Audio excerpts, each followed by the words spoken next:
કોઈને કાંઈ સમજાતું નથી.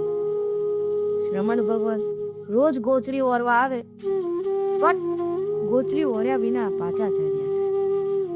આમાં દાનવીરની ઉદારતાનો કોઈ જ સવાલ નથી.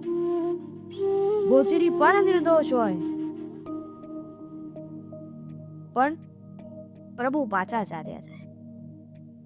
આમને આમ દિવસો પસાર થવા લાગ્યા. 1 દિવસ, 2 દિવસ, 5 દિવસ, 25 દિવસ, 50 દિવસ, 100 દિવસ, 170 દિવસ પસાર થઈ ગયા.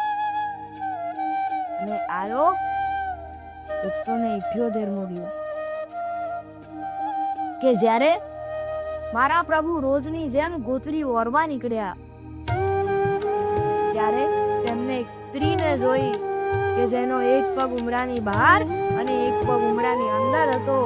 હાથ અને પગ બેડીઓથી બંધાયેલા હતા. પોતે સફેદ વસ્ત્રોમાં હતી. એના મસ્તકે મુંડન હતું.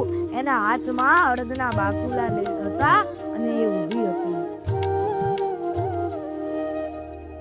પ્રભુને જોઈ રહી હતી અને પ્રભુ પણ એને જોઈને આગળ ચાલ્યા ગયા.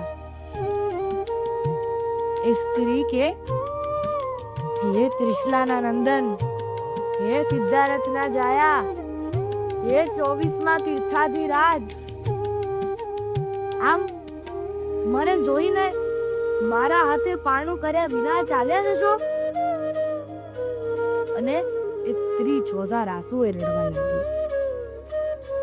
પ્રભુ ત્યારે પાછા ફર્યા, એ સ્ત્રી પાસે ગયા અને એ સ્ત્રીના હાથે પોતાના 5 મહિના અને 25 દિવસના ચોર્યારા ઉપવાસનું પારણું કર્યું.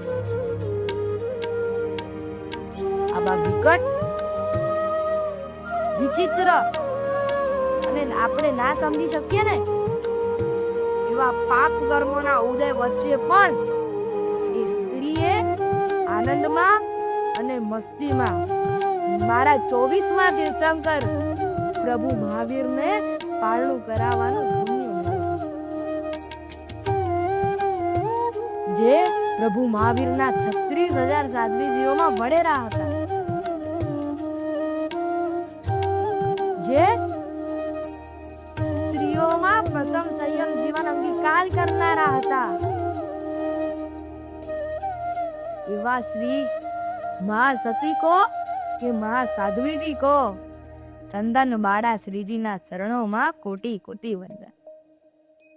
આ ચંદન બાળા શ્રીજી એ જ કે જેમની દીક્ષા વૈશાખ સુદ 11ના દિવસે થઈ હતી. હા, એ જ વૈશાખ સુદ 11 કે જ્યારે ગૌતમ સ્વામી સંગ બીજા 10 ઋષિ મુનિઓએ મારા પ્રભુ વીરના ગણધરો બન્યા. હા, એ જ વૈશાખ સુદ 11 કે જ્યારે મારા પ્રભુ વીર શાસનની સ્થાપના કરી. હા, એ જ વૈશાખ સુદ 11 કે જ્યારે મારા પ્રભુએ તેમની પ્રથમ દેશના સુનાવી. અને આ એ જ વૈશાખ સુદ 11 કે જ્યારે દેવ દેવી અને ઇન્દ્રો ઇન્દ્રાણીઓ નીચે આવે પ્રભુની દેશના સાંભળવા.